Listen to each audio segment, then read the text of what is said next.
찬양하며 나아가겠습니다.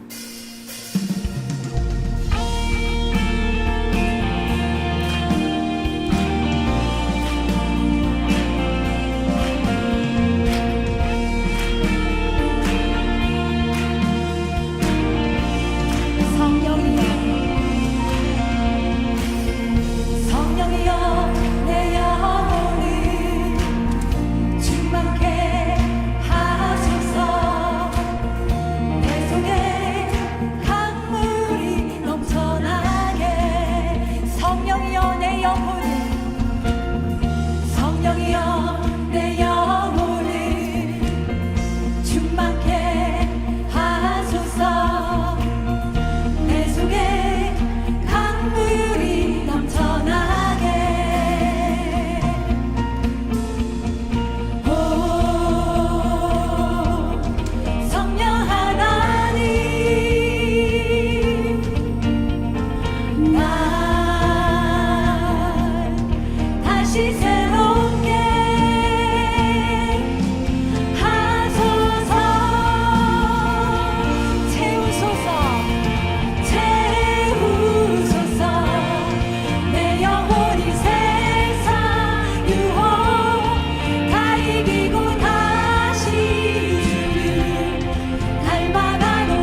너는 어여쁘고 참 귀하다. 어느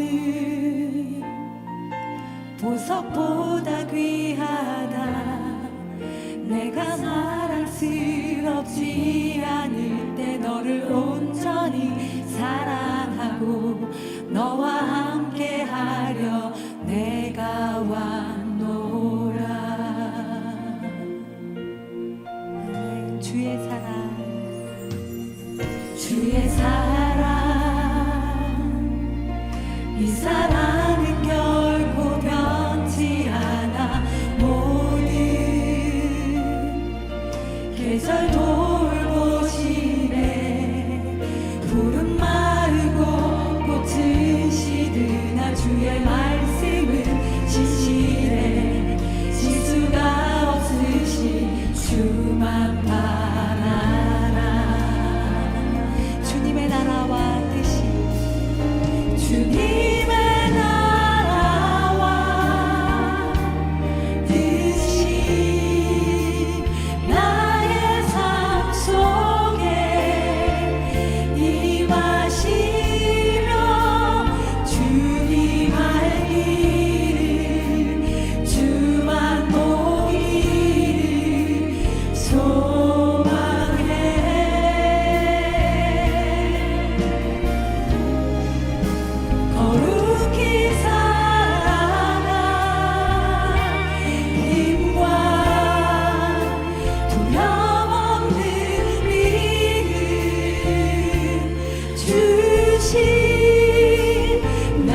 나의 사랑 너는 어여쁘고 참 귀하다 어느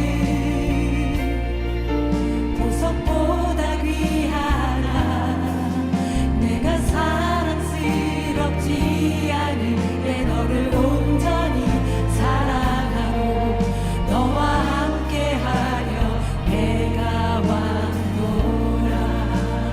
아멘. 주님의 사랑을 고백하며 주의 사랑 이 사랑은 결코 변치 않아 모든 계절 돌보시네 푸른 마르고 꽃은 시드나 주의 말씀은 신실해 실수가 없으신 주만 바라라. 아멘. 주님의 나라와 주님의 나라와 뜻이 나의 삶 속에 임하시며 주님 알기를 주만 보기를 소망해 거룩히 살아갈 힘과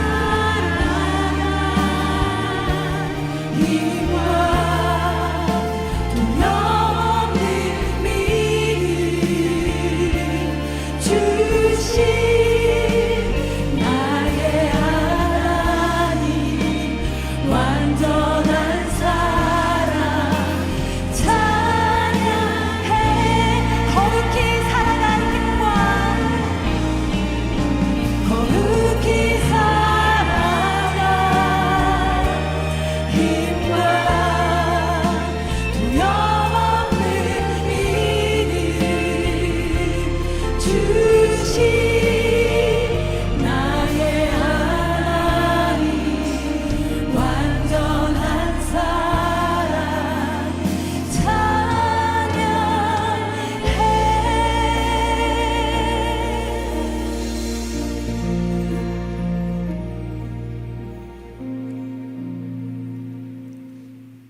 오늘도 우리에게 귀한 생명 주신 하나님께 감사합니다.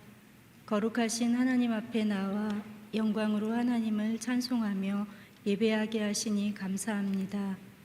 세상의 어두움 가운데서 갈 바를 알지 못하고 방황하고 있던 자에게 예수 그리스도를 믿는 믿음을 선물로 주셔서 생명의 빛 가운데로 인도하여 주신 은혜에 감사합니다. 그러나 하나님의 사랑과 은혜 안에 살면서도 보암직하고 먹음직하고 탐스럽게 한 죄의 유혹에 생각과 마음이 쓰러지고 무너짐을 고백합니다. 하나님, 연약한 믿음을 긍휼히 여기시고 나를 부르시고 나와 함께 하시는 주님의 음성만 듣고 주님의 약속의 말씀만 붙들고 살아가게 하옵소서. 죄를 멀리하고 용서와 긍휼의 사람으로 살아가게 하옵소서. 올 한 해 그리스도의 담대한 증인으로 부르심에 감사합니다. 점점 더 죄악이 관영한 시대를 살아가는 주의 자녀들이 소금과 빛의 사명을 잘 감당하게 하옵소서. 그리하여 거룩하고 구별된 삶을 통하여 예수님의 흔적을 지닌 증인되게 하옵소서. 죄로 인하여 세상은 온전치 못하고 다툼과 전쟁이 끊이지 않고 있습니다. 전쟁으로 고통과 두려움 가운데 있는 팔레스타인, 우크라이나 땅의 전쟁이 그치고 하나님 나라의 평화가 임하기를 기도합니다. 죄인된 우리를 위하여 이 땅에 예수님이 오신 날 복음의 소식을 듣고 예수님을 구주로 믿어 천국 백성이 된 네 분이 오늘 세례를 받게 하시니 감사합니다. 예수님과 상관없던 삶에서 예수님을 믿는 가장 복된 자로 인도하심을 감사드립니다. 네 분의 삶의 여정에 하나님 항상 동행하여 주시고 하나님을 사랑하고 하나님의 뜻에 주목하는 아름다운 믿음의 성도 되게 하옵소서. 이 시간 박은영 목사님을 통하여 들려주실 하나님의 말씀을 기대합니다. 우리의 인생은 오직 하나님의 말씀에 귀를 기울이고 듣고 믿을 때 영원히 살아남을 믿습니다. 하나님, 말씀을 전하신 박은영 목사님에게 기름 부으시고 성령 충만하게 하셔서 전하고 듣는 모두가 마음의 변화를 받고 모든 지혜와 생각에 하나님의 뜻을 아는 것으로 채워주옵소서. 열방과 민족에게 담대히 복음을 전하는 선교사님들을 지키시고 보호하여 주옵소서. 선교사님들에게 힘과 권능과 하나님의 함께하심의 역사가 나타나게 하옵소서. 여성사역을 이끄시는 조호영 목사님과 함께 동역하시는 모든 사역자 임원 스태프분들을 축복하여 주옵소서. 기도와 눈물로 섬기시는 손길을 주님 받으시고 하나님의 은혜가 충만한 삶으로 인도하여 주옵소서. 성령님, 지금 우리 가운데 임재하여 주시고 거룩하신 하나님만 영광 받으시는 예배로 인도하여 주옵소서.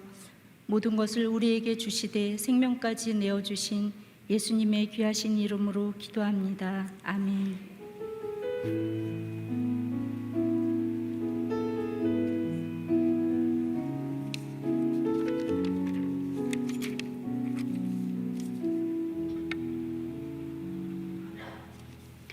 할렐루야.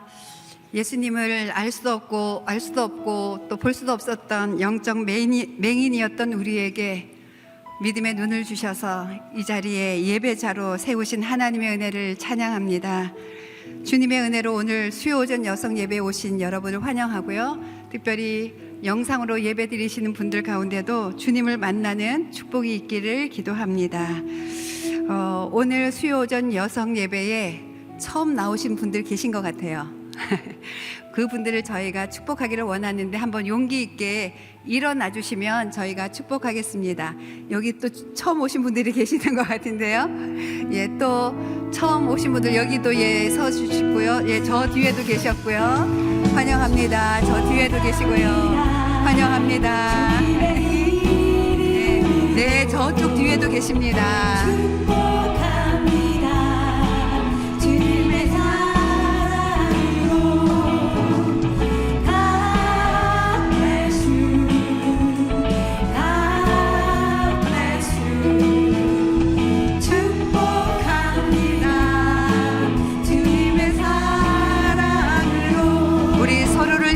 축복하겠습니다. 옆에 있는 분들, 네, 마주 보면서 축복합니다.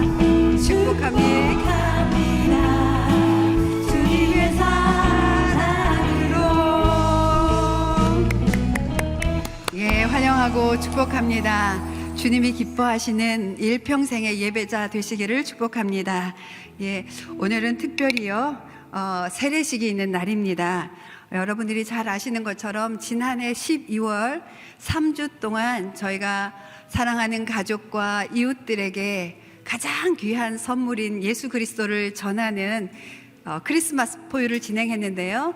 이 자리에 초대해서 함께 또 크리스마스 포유를 하기도 하고, 또 이 자리에 올 수 없는 분들에게는 찾아가는 크리스마스 포유라고 해서 그 복음의 진리를 전하는 영상을 들고 찾아가서 그분들과 함께 그 영상을 보는 크리스마스 포유를 진행했습니다.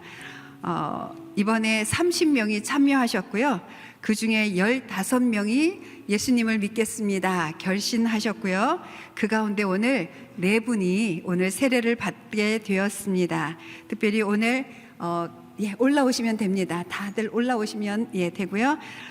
그 중에 이제 저희가 언니분이 동생을 찾아가서 조호영 목사님 말씀이 담긴 메시지, 또 그동안 저희 예배에 오셔서 특순해 주셨던 김명미 권사님 특순, 또 크리스찬 연예인들이 환영하는 메시지가 담긴 그 영상을 가져가서 언니분이 동생과 같이 봤어요.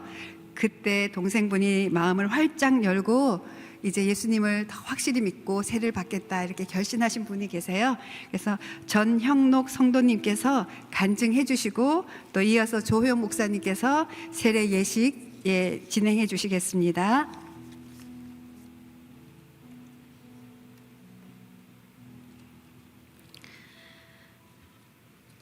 네, 예수님을 믿기 전 제 모습은 그저 무의미하고 힘들 때면 왜 나만 힘들어야 하는지 원망하는 모습이었습니다. 그러나 주님을 알게 되면서 마음의 평안이 찾아오고 조금씩 안정되어 가고 있습니다. 뒤돌아보니 하나님께서 저를 부르신 때가 여러 번 있었던 것 같습니다. 삶이 힘들고 지칠 때면 나도 모르게 교회로 발길을 돌렸던 적이 여러 번이었습니다. 혼자 기도실에 들어가서 한탄도 하고 울기도 하고 매달려 본 적도 여러 번이었습니다.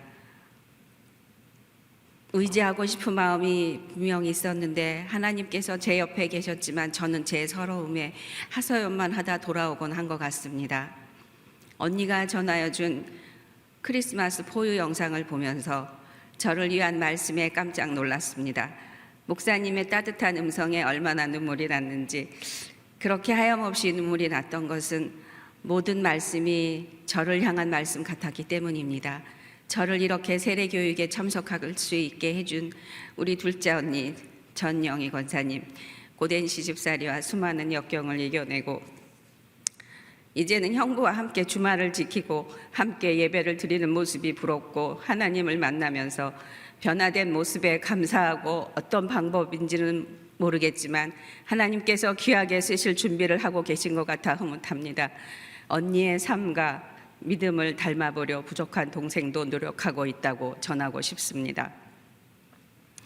세례식을 신청하고 나서 온라인 줌과 대면으로 세례 교육을 받으면서 부족한 저를 위해 기도해 주시는 목사님의 말씀을 통해서 주님을 만나고 믿음을 가질 수 있게 해주셔서 감사합니다.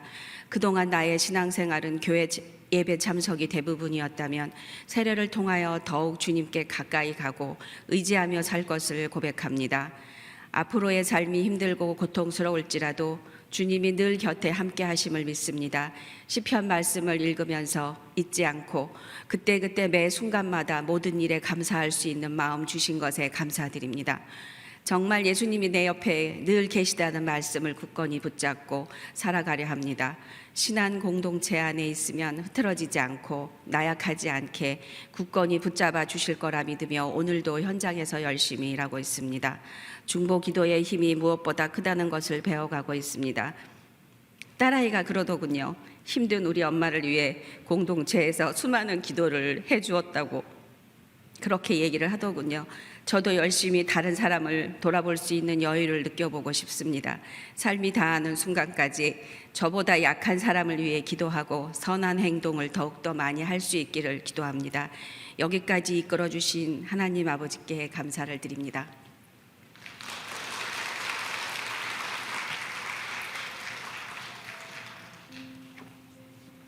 할렐루야. 오늘 네 분이 이렇게 세례를 받게 되는데요.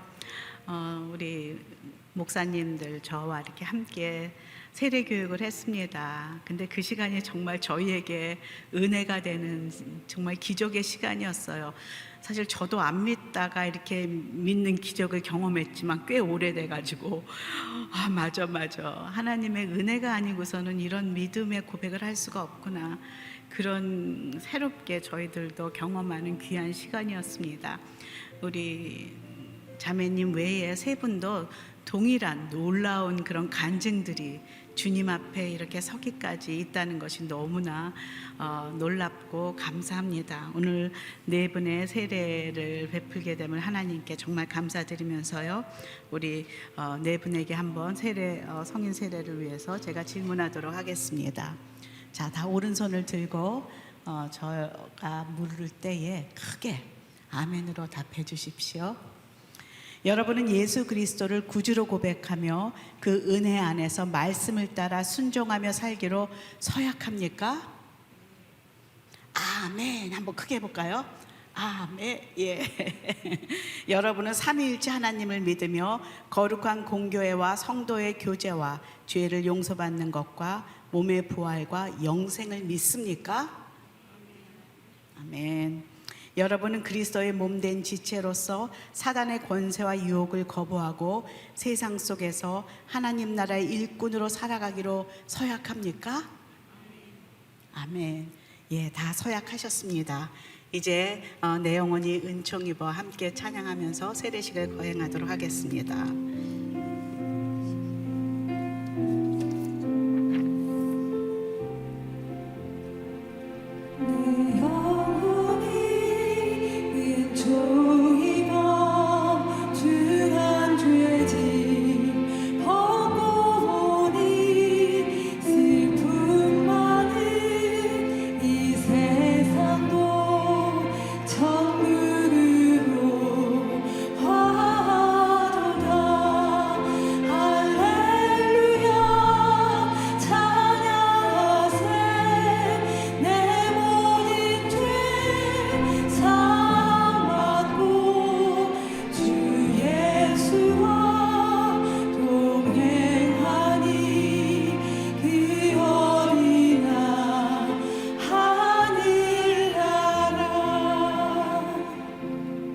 주 예수 그리스도를 구세주로 고백하는 김명화에게 내가 성부와 성자와 성령의 이름으로 세례를 주노라. 아멘. 주 예수 그리스도를 구세주로 고백하는 전형록에게 내가 성부와 성자와 성령의 이름으로 세례를 주노라. 아멘.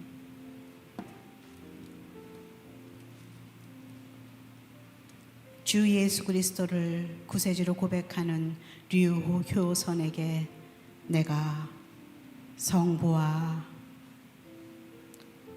성자와 성령의 이름으로 세례를 주노라. 아멘. 주 예수 그리스도를 구세주로 고백하는 남지연에게 내가 성부와 성자와 성령의 이름으로 세례를 주노라. 아멘. 이 시간 함께 이 네 분을 위해서 함께 기도하겠습니다. 하나님, 하늘문을 여시고 사랑하는 딸아, 내가 너를 기뻐한다. 너는 내 것이라. 주님 고백하며 외치는 주의 사랑의 음성을 듣는 이 시간 되게 하여 주십시오. 함께 이 네 분을 축복하며 기도하겠습니다. 하나님 감사합니다. 오늘 귀한 이 주님의 따님들이 세례를 받습니다. 이제 사람들과 하나님 앞에서 나를 위한 삶이 아니라 이제는 예수 그리스도를 나의 구세주로 고백하며 살고자 결단하는 이 네 분의 이 고백을 받아주시고, 하나님, 나는 이제 죽고 내 안에 그리스도께서 사신다는 고백을 하는 귀한 네 딸들을 축복하시사 하늘에 그 생명책에 그 이름을 적어주시고 그 영혼을 축복하여 주시옵소서. 사랑하는 딸아, 내가 너를 기뻐한다. 너는 내 딸이라 하는 하나님의 음성을 들려주시고, 성령이 비둘기 같은 세례로, 불과 같은 세례로, 구름과 같은 세례로, 기름과 같은 세례로 이 딸들의 일생에 부어지게 하시고 매일매일 동행하여 주시옵소서. 주님 감사합니다. 하나님 감사합니다. 사랑하는 내 딸 김명화, 전영록, 류호선, 남지연, 하나님, 이 영혼들이 주님 앞에 이제는 내가 주인이 아닌 예수 그리스도가 나의 주인임을 고백하며 하나님과 사람들 앞에 세례를 받았습니다. 이들의 고백을 받아주시고 주님, 이들의 그 귀한 남은 인생이 주의 나라를 위해, 주의 영광을 위해 살아가는 귀한 발걸음 인생 되게 하여 주시옵소서. 오늘 이 시간을 감사드리며 예수님 이름으로 기도합니다. 아멘. 우리 다 같이 박수로 제가 선포하도록 하겠습니다. 오늘 세례를 받은 김명화, 전영록, 류효선, 남지연 이 네 사람은 거룩한 세례를 받아 세례교인이 된 것을 성부와 성자와 성령의 이름으로 선포하노라. 아멘. 예, 우리 축하하실 분들 함께 축복하면서요, 찬양으로 함께 축복하겠습니다.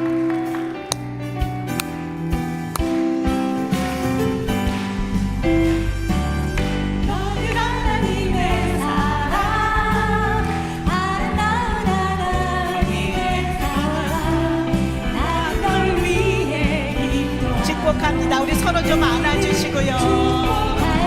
예, 축복하실 분 다 올라와 주세요. 사랑스러운 하나님의 옆에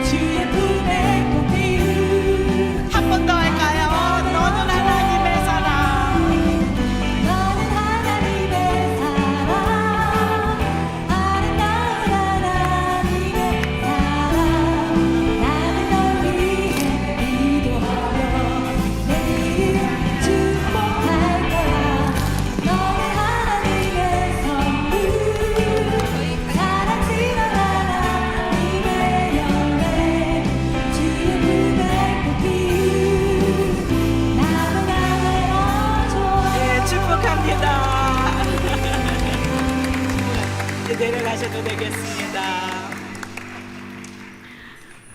한 분 한 분 세례 교육을 하면서 들은 그들의 인생에 하나님의 역사하심과 간섭하심이 얼마나 귀하고 놀라운지, 그리고 곳곳마다 그분들을 믿음으로 들어갈 수 있도록 사람들을 붙여주시고 한 분 한 분이 뒤에서 기도하는 중보자들이 계셨음을 정말로 감사하고 놀라지 않을 수가 없습니다. 축복합니다. 정말 좋은 날입니다. 지난주에 우리 이종실 목사님께서 여성사역을 처음 시작하셨던 우리 이종실 목사님께서 오셔서 말씀을 전해주시지 않았습니까? 오늘 또 귀한 목사님을 모셨는데요. 우리 박은영 목사님이십니다. 우리 박은영 목사님은 우리 온누리교회에서 성도로 집사로 사역하시다가 처음 여성사역이 99년 시작될 때에 사역자로 부르심 받아서 사역자로 계시다가 또 신학을 하시면서 전도사로 계시다가 목사 안수를 받으시고, 그리고 이제 개척교회를 도와서 부르심을 받고 나가셨다가 지금은 담임 목사님이 되셔서 오셨어요. 선한 열매 교회에 담임 목사님으로 오셨는데요. 귀한 말씀 정말 기대합니다. 오늘 말씀은 사마리아 여인에 대한 말씀인데요. 요한복음 4장 27절에서 30절 39절 말씀입니다. 우리 다 같이 일어나셔서 우리 말씀 함께 한 절씩 교독하도록 하겠습니다. 바로 그때 제자들이 돌아와 예수께서 한 여인과 말씀하시는 것을 보고 놀랐습니다. 그러나 아무도 무엇을 요구하십니까? 왜 저 여인과 말씀하고 계십니까? 라고 묻는 사람이 없었습니다. 여인은 물 항아리를 버려둔 채 마을로 돌아가 사람들에게 말했습니다. 와서 내 과거를 모두 말해준 사람을 보십시오. 이 분이 그리스도가 아니겠습니까? 사람들이 그래서 예수께로 39절 다 같이 읽겠습니다. 그 마을에 사는 많은 사마리아 사람들은 여인이 그분이 내 과거를 모두 말해준 사람이다 라고 증언했기 때문에 예수를 믿었습니다. 아멘. 앉아주시고요. 우리 박은영 목사님 나오실 때 정말 감사해 하나님께 영광의 박수 보냈으면 좋겠습니다.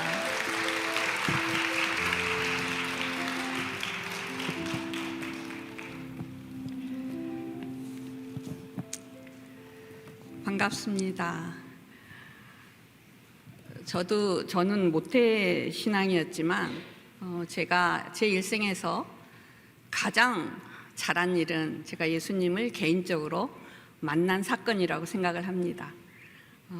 시간이 지날수록 이게 최고의 축복이구나라는 생각이 들어서 제가 특별히 이렇게 세례식에 오게 된 것을 참 감사하게 생각합니다. 여러분 한 분 한 분이 오늘 4분 세례 받으셨는데 일생에서 가장 놀라운 축복을 받은 날이라고 믿습니다. 이제 지상에서 영원으로 그의 삶이 연결될 것이며 천국에서는 천사들의 그 환영의 그 종소리가 엄청나게 지금 들릴 것이라고 믿습니다. 오늘은 제가 여러분과 같이 사마리아 여인에 대해서 같이 나누려고 합니다. 우리 모두는 깨어지지 않는 강한 유대감 속에서 나를 있는 모습 그대로 받아주고 인정해 주기를 바랍니다. 그래서 누군가를 자기 사람으로 만들고 싶어 하고 또 나도 누군가의 소중한 사람이 되기를 원합니다. 그것은 에덴에서 하나님과 함께 할 때 그 하나됨에 대한 향수이기도 합니다. 그런 목마름 때문에 우리가 어느 날 사랑하는 사람을 만나게 되면 그 사람과 하나됨을 꿈꾸게 됩니다. 그러나 그게 마음처럼 잘 되지 않고 실패하게 될 때 또 완벽하게 인간이 서로 하나됨을 누릴 수는 없기 때문에 실망하게 되면 이제 자식에게 온갖 정성을 다하면서 그 하나됨을 이루어 보려고 합니다. 그렇게 되면 우리가 사랑하는 그 대상이 우리의 하나님이 되어버립니다. 여러분, 그 어떤 인간도 하나님의 자리에 앉을 수는 없는 것입니다. 그 역할을 어느 누가 감당할 수가 있겠습니까? 결국에는 서로가 쓰리쓴 환멸을 맛보게 되는 것이죠. 이 사마리아 여인은 우리가 잘 아는 것처럼 여러 가지 이유로 5번이나 결혼을 했습니다. 하지만 그 결혼 생활은 만족스럽지 않았고 약속이 깨어져서 상처받는 우울한 인생이 되어버렸습니다. 무엇보다도 실패한 자신의 인생이 가장 싫었을 것입니다. 우리 모두는 이 여인의 이름을 모릅니다. 하지만 우리는 그 여인의 남편이 5명이었다는 거, 그리고 사람들이 용납하지 않았던 여인으로 기억하고 있습니다. 하지만 오늘 이 말씀을 듣고 나서는 우리는 이 여인에 대한 기억을 바꾸기를 원합니다. 예수님을 만남으로 삶이 완전히 달라져서 담대하게 복음을 전한 여인이 되었기 때문입니다. 오늘 요한이 이름도 모르고 사람을 기피하는, 그리고 사람들이 별로 좋아하지 않는 이 사마리아 여인과 예수님의 만남을 기록했다는 사실은 강한 메시지를 던져주고 있습니다. 그것은 아무리 세상적으로 인정받지 못하는 사람이라도 주님 안에서 변화되면 헌신할 수 있고, 또한 예수님의 부르심에서 어느 누구도 죄될 수 없다는 것을 말씀하고 있는 것입니다. 오늘 이 본문을 전체적으로 한번 좀 우리가 보기를 원합니다. 언뜻 보면 이 사건은 그렇게 특별한 사건이 아니죠. 일상 중에서도 가장 평범한 일, 가족들이 매일 사용하는 물을 길르러 나온 무명의 여인과 예수님의 만남입니다. 당시 예수님은 사마리아 지역을 지나 갈릴리로 돌아가시던 도중에 잠시 우물 근처에서 휴식을 취하고 계셨고, 제자들은 먹을 것을 사려고 인근 마을로 내려간 상황이었습니다. 우리 요한복음 4장 4절에서 6절을 같이 한번 읽어볼까요? 갈릴리로 들어가려면 사마리아 지방을 거쳐야만 했습니다. 그리하여 예수께서는 사마리아의 수가라는 마을로 들어가셨습니다. 그곳은 옛날 야곱이 자기 아들 요셉에게 준 땅과 가까웠으며 야곱의 우물이 거기에 있었습니다. 여행으로 피곤해진 예수께서는 그 우물 곁에 앉으셨습니다. 그때가 낮 12시쯤이었습니다. 그 당시에 경건한 유대인은 더러워지는 것을 피하려고 먼 길이지만 사마리아를 돌아서 가는 것이 보통이었습니다. 그러나 예수님은 당시 유대인들이 꺼려하는 사마리아를 통과해서 갈릴리로 가시겠다고 이 결심을 하셨어요. 이 본문의 영어를 보면 He had to go through Samaria라고 나와 있어요. 이 말을 통해서 우리는 예수님의 의지적인 결단을 볼 수가 있는 것입니다. 우연히 간 게 아니라 had to, 내가 꼭 사마리아를 통과해서 가야 되겠다는 주님의 의지가 보이는 거죠. 예수님은 제자들과 걸어가셨는데 그러다가 지치셨습니다. 예수님은 하나님이시지만 또한 철저한 인간이셨기 때문입니다. 더욱이 예수님이 여기 본문에 보면은 우물 곁에 앉으셨다라고 나오는데, 이게 원어적으로는 우물 위에 앉으신 거예요. 그러니까 sat on the well이라고 나오거든요. 어떻게 우물 위에 앉으셨을까요? 로마가 다스리던 그 팔레스타인 지방의 큰 우물에는 그 당시에 그 위에 이 큰 도넛 모양의 커다란 갓돌이라는 게 있었습니다. 캡스톤, 그러니까 모자 같이 생긴 돌을 얘기를 하는 거죠. 그걸 갓돌이라고 하는데요. 케네스 E. 베일리라는 분이 중동의 눈으로 본 예수라는 책에서 이 베일리가 이스라엘과 팔레스타인에서는 이런 갓돌을 자기가 3개나 보았다고 얘기를 하고 있습니다. 사마리아에 있는 야곱의 우물을 덮는 갓돌과 같은 것은 그러니까 지금도 그대로 남아 있는 것입니다. 두께가 45cm에서 50cm 정도, 그리고 직경이 1.5m 정도가 되고요. 그 가운데 두레박을 내릴 수 있는 조그만 구멍이 뚫려 있었습니다. 갓돌은 흙먼지가 우물 속으로 들어가지 않도록 막아주는 것이고, 또한 아이들이 이 구멍이 뚫려 있었기 때문에 위험하게 깊은 우물에 빠지는 것을 막아주기 위해서 그렇게 갓돌을 씌웠다고 합니다. 그리고 이 갓돌은요, 여행자가 퍼올린 물을 어떤 단지나 아니면 가죽 주머니에 옮겨 담을 수 있는 작업대 역할도 하고 있었어요. 그래서 실제로 예수님은 피곤하셔서 그 우물 위에 털썩 주저앉으셨습니다.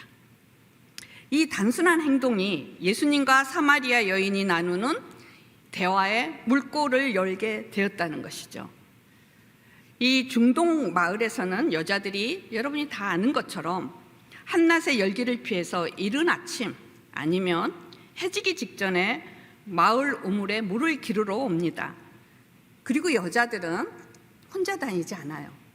사람들의 눈을 의식해서 항상 무리를 지어서 함께 우물에 오고, 또한 우물에서 물을 떠서 가지고 가는 것입니다. 더구나 물동이를 가득 채우면 무겁기 때문에 여자 혼자서는 들어 올리기가 굉장히 힘들어요. 그런데 이 이야기 속의 여인은 대낮에 혼자 우물에 나타났습니다. 이런 행동은 사회에서 따돌림을 받는 사람이거나 아니면 가끔 대낮에 우물에 여행자를 만날 수 있기 때문에 조신하지 않는 여자나 할 일이라고 평가를 받습니다. 그리고 여러분이 성경을 읽을 때 팩트를 정확히 알아야 되는 게, 중동의 우물에는요 두레박이 없었습니다.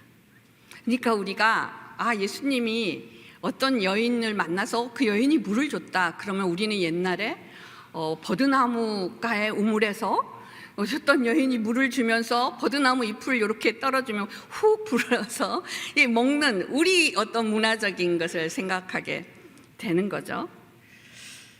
그런데 이 여행자들은요 지금도 자기 두레박을 가지고 다녀야 된답니다.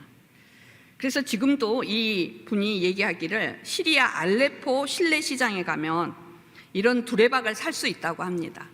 그런데 두레박이 어떻게 생겼냐면, 윗부분에 십자 모양의 막대를 붙이면 이게 두레박 입구가 넓게 벌어져요.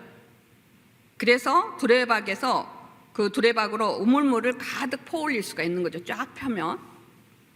그래서 여행자가 이 두레박을 사용하지 않을 때는 이걸 접어가지고 둘둘 말아가지고 다닐 수 있다라는 것입니다.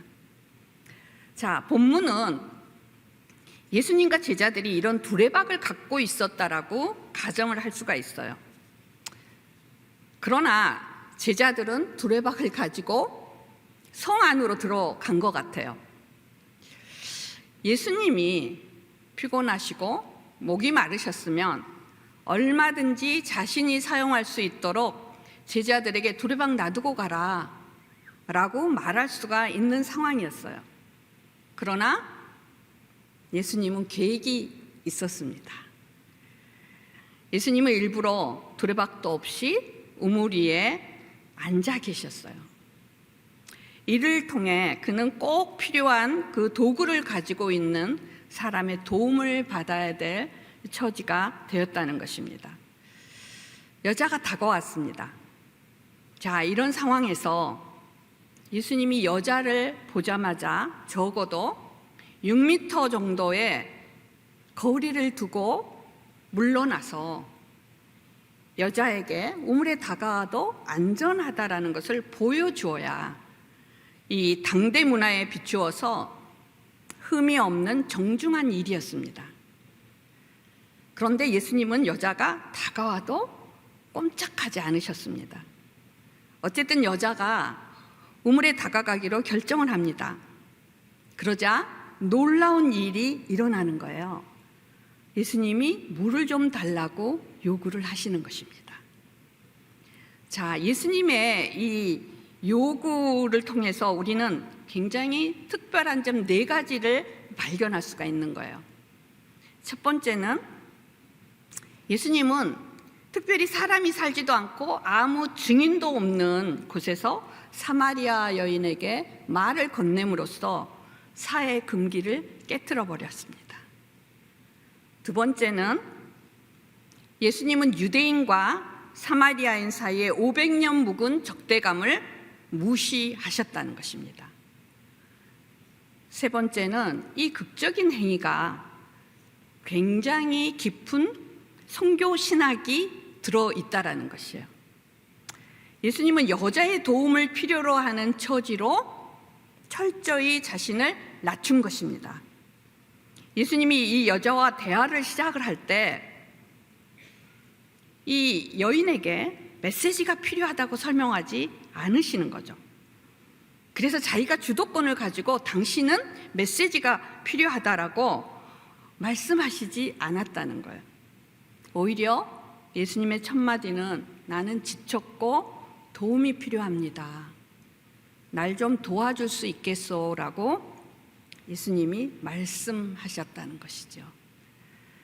그래서 우리는 예수님이 제자들에게 이 선교 여행을 보낼 때 어떻게 말씀하셨는지를 보면 이것과도 일맥상통합니다. 예수님은 제자들에게 선교 여행을 보내면서 여행할 때 오로지 지팡이만 가져가고 빵과 주머니와 돈도 챙기지 말라고 하셨어요. 그리고 오로지 신발만 신고 2벌 옷도 가져가지 말라고 명령을 하신 것입니다. 제자들은 그들이 다가가려고 하는 사람으로부터 도움을 받아야 되는 처지가 된 거죠. 자, 예수님도 우리에게 우리를 죄악에서 구원하시기 위해서 오셨어요. 근데 구유 안에 어린아이로 오신 것입니다. 여러분, 우리가 여자니까 아이를 낳아서 알잖아요. 여러분, 아이는 나와서 생명이지만 그 생명은 돌봐주지 않으면 죽는 생명이에요. 예수님이 이 인간이 아니고서는 도움을 받아서 인간의 도움을 받아야만 생명을 연장할 수 있는, 생명을 살 수 있는 그 처지로 내려왔다는 거, 이 성육신은 굉장히 심오한 선교 신학인 것입니다. 우리 시대의 선교 흐름을 보면 계속해서 선진국으로부터 개발도상국으로 흘러가는 것을 봅니다. 그렇게 되면 주는 자가 강자이고 받는 자가 약자라는 인식이 있게 되는 거죠. 그리고 잘못하면 우리가 선교를 하면서 우리가 자부심을 갖게 되는 거예요. 그리고 받는 자는 굴욕감을 느낄 수 있다라는 것입니다.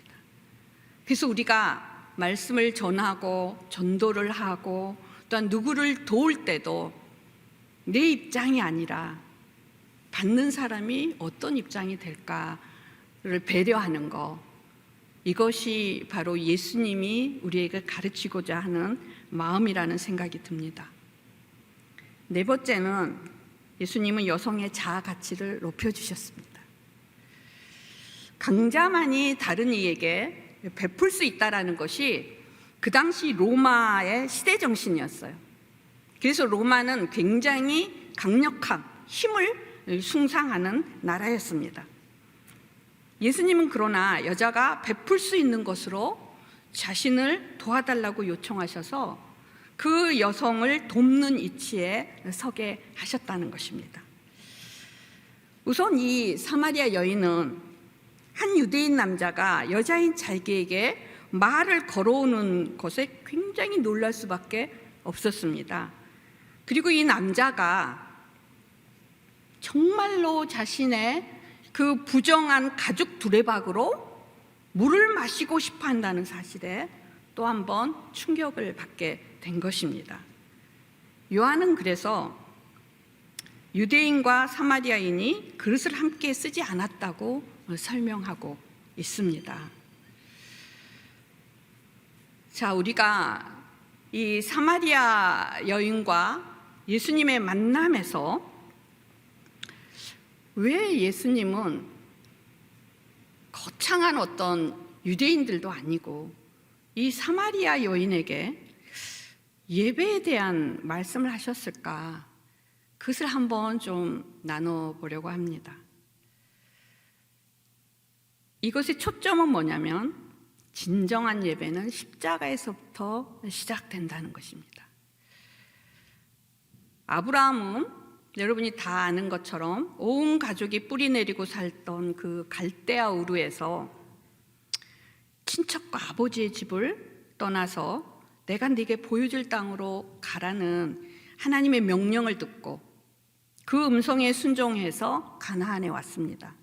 그리고 처음 정착한 곳이 바로 세겜의 모래 상수리 나무 근처, 바로 사마리아 지역이었던 것입니다. 그리고 처음 정착한 곳이 이곳인데 당시에는 이 유목시대이기 때문에 다른 곳으로 이동을 하려면 그동안 터를 잡고 살던 그 장막을 헐고 이 나무 기둥을 짊어지고 이동을 해야 되는 거예요. 그래서 그 기둥들을 이스라엘에서는 스타로스, 곧 자기 십자가라고 부른다고 합니다. 아브라함의 순종은 진정으로 자기를 부인하고 자기 십자가를 지는 삶의 원형이라고 볼 수 있는 것이죠. 그렇게 말씀에 순종해서 가나안 땅에 들어와 처음 드린 이 예배의 장소가 세겜이었다는 것이죠. 그래서 하나님은 아브라함이 처음 제단을 쌓았던 그 땅을 중요하게 여기셨습니다. 그래서 예수님은 아버지의 뜻을 따라 사마리아에서 진정한 영적 예배가 무엇인지 다시 말씀하신 것입니다. 자, 그렇다면 사마리아인들은 왜 그리심산이 진정한 예배 장소라고 믿고 그곳에 성전을 세웠을까요? 이유는 바로 그것이 축복의 산이었기 때문입니다. 하나님은 이스라엘 백성을 두 산의 가운데 곧 세겜에 모으시고 그리심산에서 축복을 그리고 에발산에서 저주를 선포하셨습니다. 우리가 신명기 28장 두 구절을 같이 읽도록 하죠. 만약 내가 내 하나님 여호와께 순종하면 이 모든 복이 너와 함께하고 너를 찾아올 것이다. 내가 그분을 버린 그 악으로 인해 여호와께서 내가 손을 대는 모든 일에 저주와 괴로움과 질책을 보내 내가 멸망하고 갑작스러운 파멸에 이르게 하실 것이다. 자, 이 두 센텐스에 있는 말씀은 무엇입니까? 말씀에 순종하면 축복이 오는 거고 불순종을 하면 그거는 축복이 아니면 결국에 죄로 인한 저주가 들어올 수밖에 없다라는 것을 지금 말씀하고 있는 것입니다. 그런데 사마리아 사람들은 축복의 근거인 말씀에 순종하는 것에 집중하지 않고 그리심산이 이 축복의 산이라는 것만 마음에 두었다는 거예요. 그래서 거기에 성전을 세우고 예배를 드리면 하나님의 축복을 받으리라고 생각을 했습니다. 이것이 혹시 오늘날 우리가 드리는 우리 예배 마음이 아닐까 우리 한번 우리의 마음을 점검하는 시간이 되기를 바랍니다. 주님의 말씀에 대한 치열한 일상에서의 순종이 없이 그저 마음을 터치하는 음악, 또한 뜨거움, 또한 눈물이 나면 은혜와 축복이 임했다고 우리가 착각하지는 않는가. 저는 굉장히 예배에서 우리가 이것을 느끼는 것은 굉장히 중요하다고 생각합니다. 저는 오늘 찬양을 딱 시작을 하는데 갑자기 이 찬양 가운데서 기름 부으심을 느껴서 저는 엄청 좋았습니다. 제가 옛날에 은혜 받았던 그 생각이 나면서 굉장히 좋았어요. 그래서 제가 가끔 인터넷으로 이 예배를 드렸지만 정말 이 현장에서 예배 드리는 것은 하나님의 기름 부으심이 있다는 것을 제가 새삼 느끼게 됐습니다. 그래서 혹시 인터넷으로 예배 드리시는 분은 이제 날씨도 따뜻해지셨으니까 현장에 와서 예배를 드리는 여러분 그 축복이 여러분에게 임하기를 바랍니다. 그러나 우리가 이 예배라는 것은 결국에 이거를 느끼는 것으로 끝나서는 아무 소용이 없는 거고, 그 마음을 가지고 일상에서 주님과 살아가는 것이, 말씀에 순종하는 것이 중요하다는 사실이죠. 그래서 정말 말씀에 나의 환도뼈와 무릎을 쳐서 복종시키는 삶의 예배가 없이는 참된 예배가 될 수 없다고 지금 성경은 말하고 있는 것입니다. 자, 그러면 왜 하나님은 저주가 선포된 에발산에서 제단을 쌓게 하셨을까요? 가끔 성경 읽다가 여러분 의문 생기지 않아요? 저는 굉장히 따지는 성격이에요. 그래서 이렇게 뭔가 이렇게 설득이 안 되면 계속 찾아보고, 아니면 막 하나님한테 물어보고, 또 어떨 때는 막 기도하면서 뭐 나한테 왜 그렇게 하시는지 막 주님 앞에도 뭐 이렇게 좀 따지는 성격이거든요. 그래서 제가 좀 설득을 당하면 다른 사람들도 전 설득을 당하는 것 같더라고요. 자, 우리의 예배는 먼저 축복을 받기 위함이 아니라 저주로부터 시작된다는 거예요. 이게 무슨 얘기인가? 이게 바로 십자가의 본질인데요. 이 저주로부터 우리를 자유롭게 하는 것으로부터 시작이 된다는 것이죠. 자, 갈라디아서 3장을 우리 같이 좀 읽어보도록 하겠습니다. 그리스도께서는 우리를 위해 저주를 받으시고 율법의 저주에서 우리를 구속해 주셨습니다. 기록되기를 나무에 달린 사람마다 저주를 받았다라고 했기 때문입니다. 여러분, 십자가에서 예수님은 에발산에서 선포된 이 율법이라는 건 무엇입니까? 우리의 죄를 드러내는 것입니다. 그리고 우리가 죄를 지은 것을 인식하게 되면 이 율법의 저주에서 이 십자가라는 것은 우리를 풀어주시는 놀라운 주님의 사랑의 사건인 것이죠. 그래서 예수님이 친히 그 모든 저주를 짊어지시고 대신 죽으신 것입니다. 에발산은 바로 그 어린 양의 자기 부인, 자기 희생을 통한 이 순종과 연관이 된 장소라는 것입니다. 그래서 우리의 예배 역시 말씀에 순종하는 삶의 예배가 되어야 한다는 것을 지금 말씀하고 있는 것입니다. 그러나 사마리아인들은 축복을 받는 것에 마음을 더 빼앗겼습니다.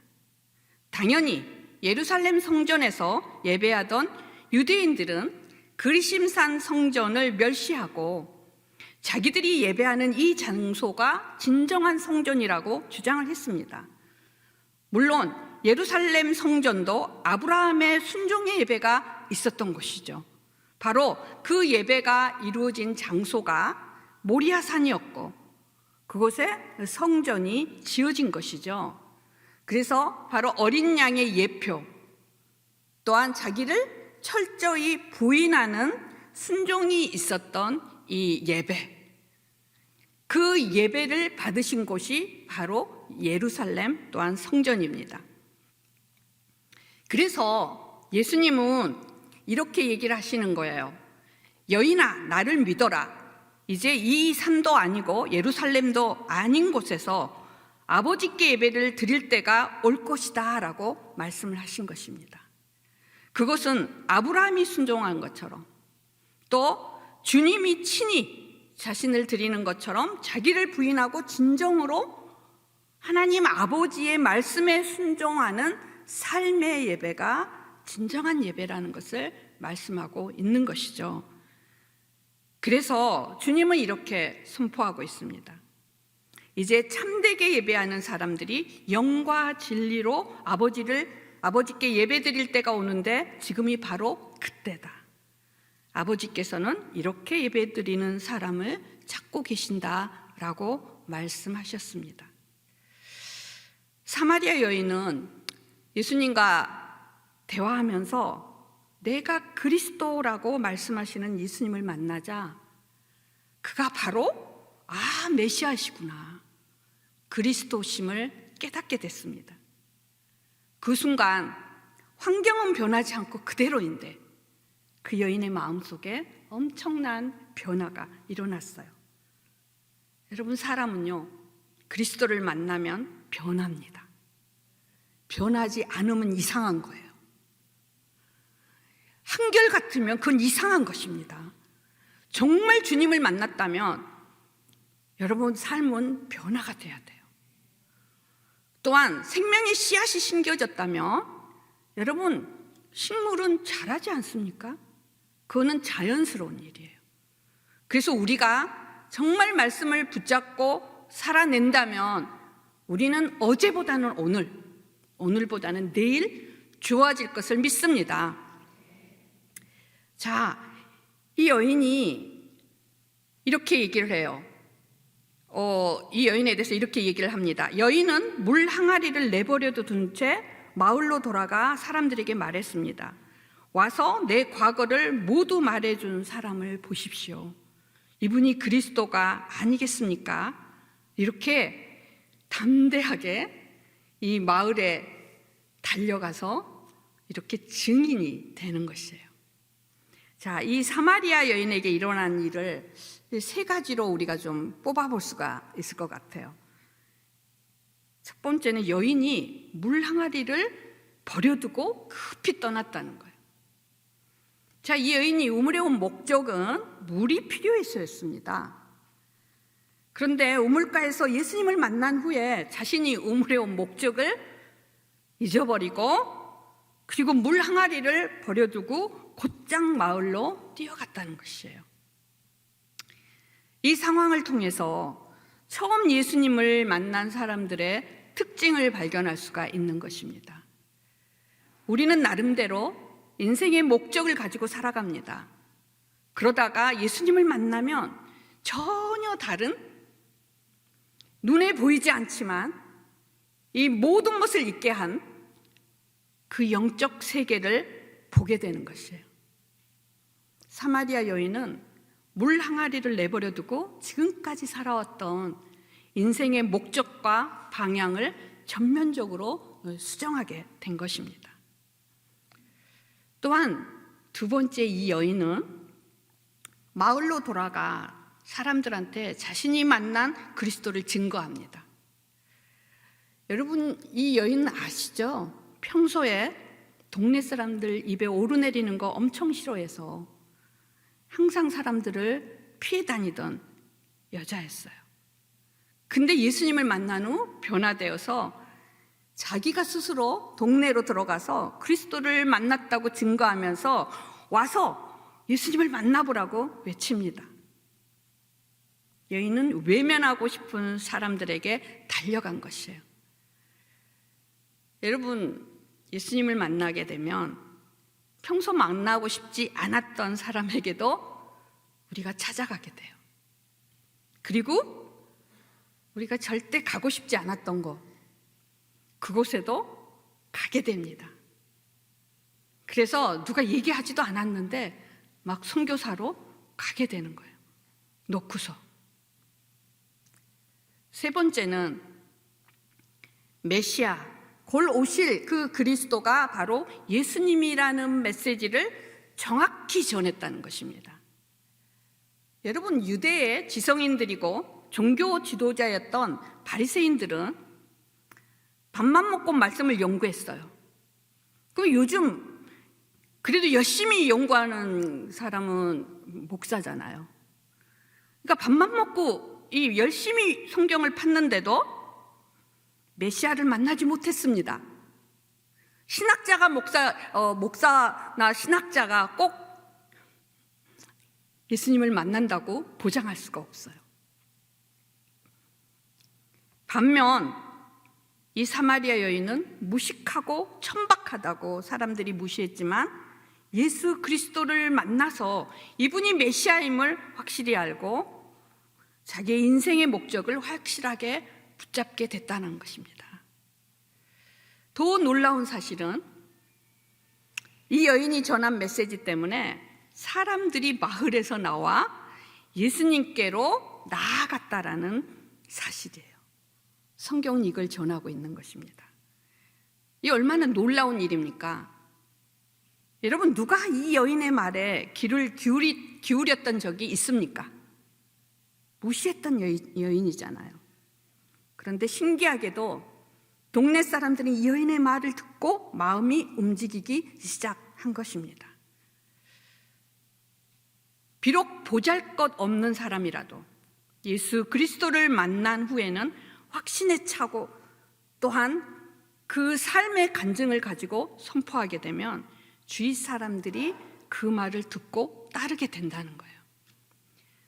그래서 여러분, 예수 그리스도는 우리의 어떠함에 상관없이 그분이 우리 안에 계시면 그분의 능력이 우리를 통해서 흘러간다는 사실입니다. 그래서 39절에 보니까 그 마을에 사는 많은 사마리아 사람들은 여인이 그분이 내 과거를 모두 말해준 사람이다 라고 증거했기 때문에 예수님을 믿었습니다 라고 말씀하고 있어요. 동네 사람들이 여인의 간증 때문에 예수님을 믿게 됐다고 성경은 말합니다. 개인의 지식이나 능력이나 사회적 지위, 그걸로 인해서 예수님을 믿게 되는 것이 아니라 내가 예수님을 만났다는 것. 증인은 직접 만나고 그 사실을 자기가 본 자야만 증인이 되는 거예요. 남한테 들어서는 증인이 될 수가 없는 것입니다. 이 내가 예수 그리스도를 만났다라는 이 감격적인 간증으로 사람들의 마음을 움직여서 그분을 믿게 한다는 것입니다. 자, 사람들은 우리가 전하는 복음을 듣고 예수님을 따르게 된다는 것을 이 본문은 말씀해 주고 있는 것입니다. 그래서 40에서 42절을 보니까 우리 같이 한번 읽어볼까요? 그래서 사마리아 사람들은 예수께 나와 그들과 함께 머물 것을 청했습니다. 예수께서는 그곳에 이틀 동안 머무르셨습니다. 그래서 더 많은 사람들이 예수의 말씀을 듣고서 믿게 됐습니다. 사람들이 여인에게 말했습니다. 이제 우리가 믿는 것은 당신의 말 때문에 믿는 것이 아니요 우리가 그 말씀을 직접 듣고 보니 이분이 참으로 세상의 구주이심을 알게 됐소. 네, 여기 수가 동네 사람들이 여인이 전한 말 때문에 예수님을 만나러 왔습니다. 그리고 그들이 직접 예수님을 만나 말씀을 들으면서 이제 확실하게 믿게 된 것이죠. 그러면 우리는 세상 사람들을 예수님께로 인도하는 다리 역할을 할 수 있다는 것입니다. 그러나 사람들의 마음에 그 믿음을 심으시는 분은 다름 아닌 예수님이십니다. 바로 말씀의 능력인 것입니다. 그래서 믿음은 들음에서 나오는 거예요. 또한 이 전도의 미션이라는 것은 하나님이 천사에게도 맡기지 않은 특별한 사명입니다. 오직 그분의 자녀들에게만 맡겨주신 미션이라는 거예요. 이 찬송가 중에 우리가 지금은 나그네 되어도 이 찬송가의 작사가가 이렇게 작사를 했어요. 주에게 부탁하신 일 천사도 흠모하겠네. 화목해 하라신 구주의 말씀을 온 세상 널리 전하세. 제가 이 작사가에 대한 얘기를 하고 제 설교를 마무리하려고 합니다. 이 작사가는 카젤이라는 직업이 의사인 분이셨어요. 근데 그는 교회에서도 신실한 지도자였고 자신의 필드에서도 굉장히 모범적인 삶을 살고 있었습니다. 그는 전도에 대한 거룩한 사명으로 병원에서도 많은 환자들을 전도를 했어요. 그래서 언제 어디서나 자신의 삶의 이유와 존재의 이유가 바로 복음 전도라고 고백했던 사람입니다. 근데 어느 날 어느 사람이 돈 버는 것보다 전도하는 것이 그렇게 중요하냐고 질문을 했어요. 그랬을 때 그가 이렇게 대답을 합니다. 결국 우리는 이 땅에서 나그네입니다. 나그네 인생에서 영혼 구원보다 더 가치 있고 고귀한 일이 어디 있겠습니까? 전도는 천사도 흠모한 일인데요. 옆에 있던 그 아내가 천사도 흠모하는 일이라는 말에 마음이 막 감동이 된 거예요.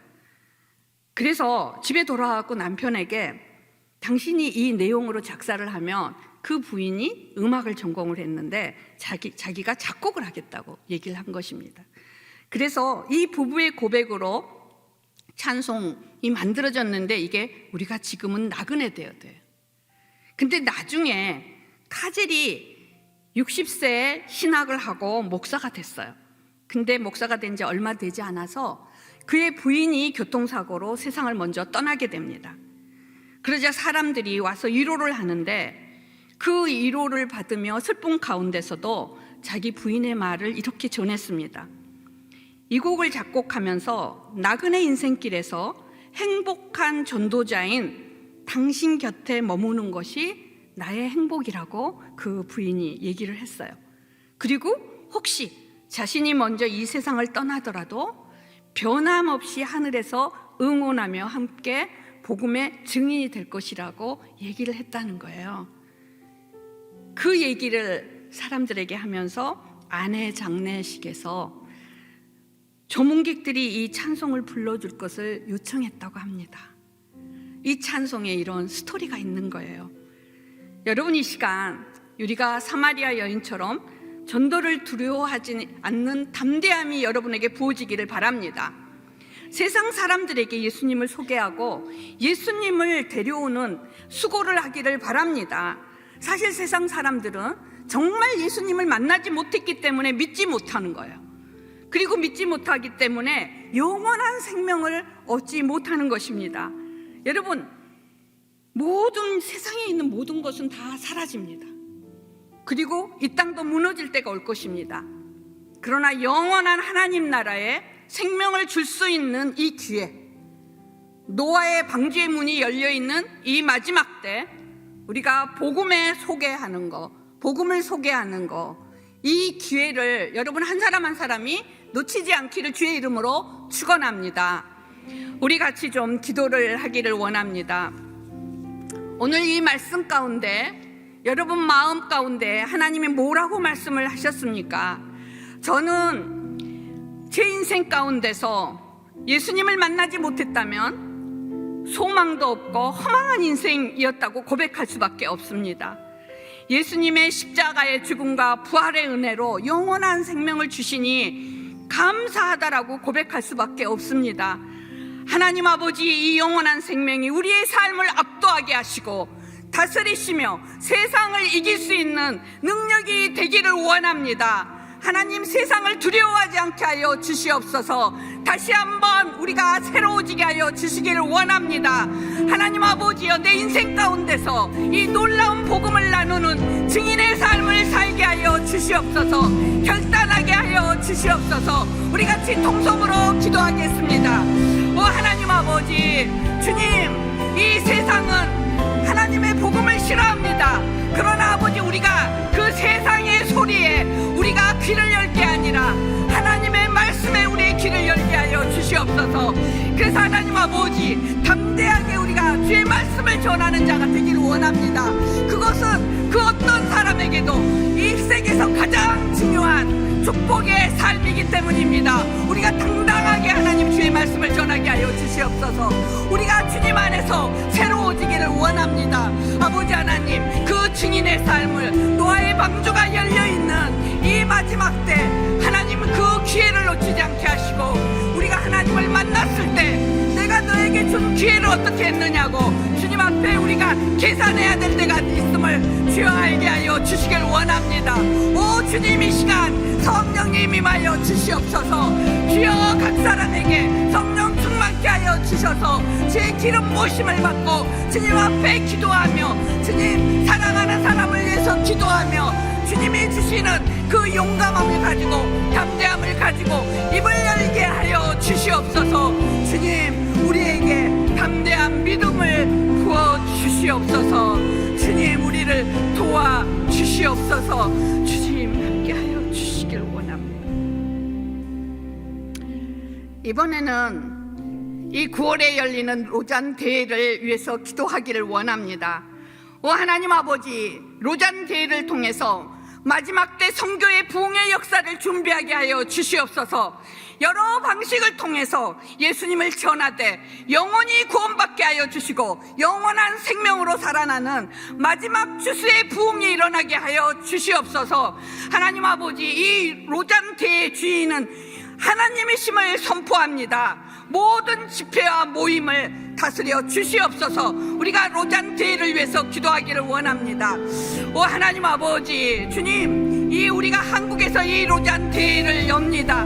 주님, 이 마지막 때 선교의 부흥의 역사가 일어날 텐데 아버지의 그 추수의 부흥의 역사가 일어날 텐데 이것을 준비할 수 있는 로잔 대회가 될 수 있도록 주님 인도하여 주시옵소서. 주님, 여러 방식을 통해서 예수 그리스도를 전하되 영원히 구원받아 영원한 생명 마지막 추수의 놀라운 역사가 일어날 수 있도록 주여 인도하여 주시옵소서.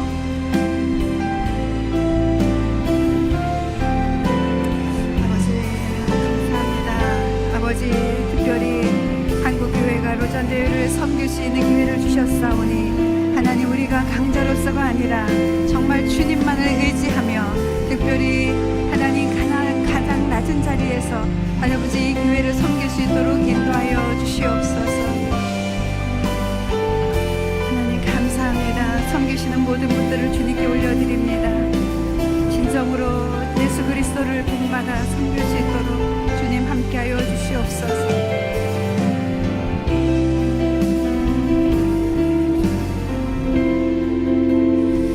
사랑하는 하나님 감사합니다. 우리를 율법의 저주로부터 풀어주셔서 감사합니다. 신령과 진정으로 예배하는 것이 무엇인지 알려주시니 감사합니다. 일상의 삶에서 주님을 만나서 주님의 그 말씀에 완전하게 복종하는 삶, 나를 부인하고 오직 예수 그리스도의 말씀에 순종하며 살아가는 그 삶으로 드리는 예배, 하나님 그것을 또 사모하게 하여 주시니 감사합니다. 사마리아 여인처럼 오직 예수 그리스도를 담대하게 전하는 저희가 되게 하여 주시옵소서. 주님께서 오늘도 이 예배 가운데 초대하여 주신 그 한 분 한 분들 가운데 이 사마리아 여인이 경험했던 이 놀라운 삶의 변화 하나님께서 주실 줄 믿고 감사드리며, 특별히 9월에 있는 로잔 대회를 통하여서 한국 교회가 정말 주님만을 증거하는 그리스도의 담대한 증인으로 다시 회복되게 하실 것을 믿고 감사드립니다. 우리를 구원하신 예수 그리스도의 이름으로 기도합니다. 아멘, 아멘. 이 시간 우리 다 함께 일어나셔서요, 우리 목사님께서 소개해 주신 그 찬양, 우리가 지금 나그네 되어도 그 찬양하고 또 예배 마무리하겠습니다.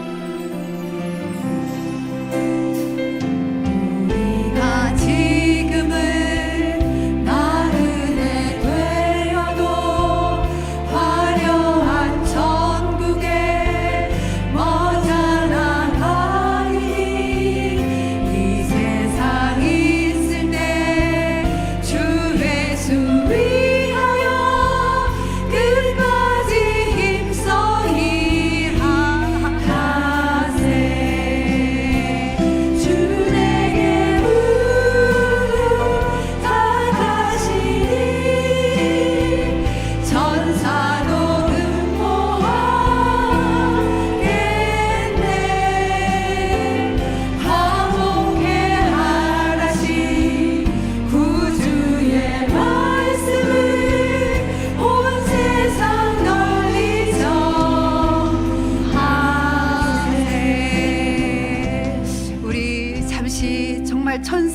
흠모하는 그 일, 영혼 구원하는 그 일,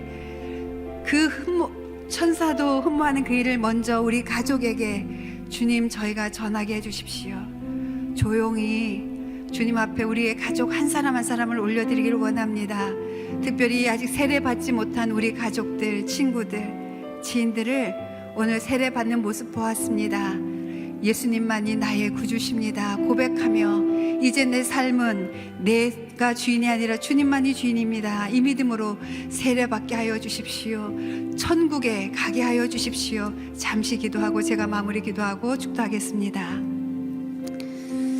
주님, 정말 천사도 흠모하는 그 일, 주님을 증언하는 그 일, 그리스도의 담대한 증인으로 살아가도록 우리에게 만나주신 그 주님, 우리에게 들려주신 그 말씀들, 우리가 예배하면서 만났던 그 주님을 하나님 정말 복음의 진리를 확실하게 전할 수 있도록 아버지 성령으로 말씀으로 날마다 인도하여 주십시오. 주님 말씀 안에서 주님을 만나기를 원합니다.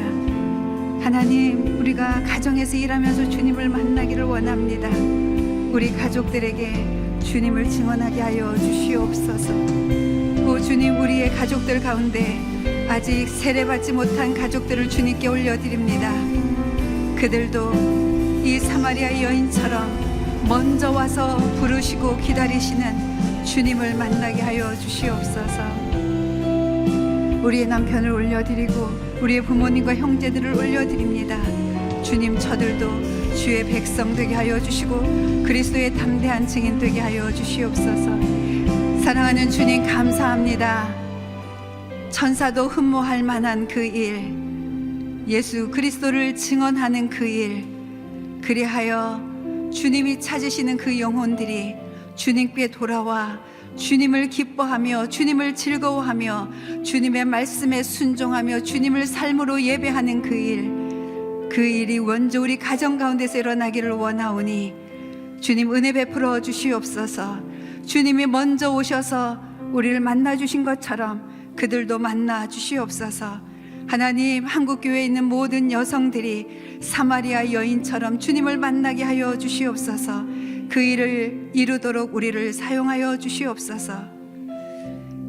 지금은 우리 주 예수 그리스도의 은혜와 그 예수 그리스도를 우리에게 보내어 주시고 십자가에서 죽기까지 그 사랑을 확증하여 보여주신 하나님 아버지의 그 크신 사랑과 그 크신 사랑으로 날마다 우리를 예수 그리스도께로 인도하는 성령 하나님의 교통하심과 인도하심이 지금 오직 주의 말씀에 순종하여 신령과 진정으로 예배하기를 원하는 주의 사랑하는 주의 백성들과 지금도 이 복음의 진리를 전하고 있는 모든 목회자들과 선교사님들, 주의 성도들 가운데, 특별히 북한 지하교회 성도들 가운데 이제로부터 영원까지 함께 하시기를 간절히 축원하옵나이다. 아멘.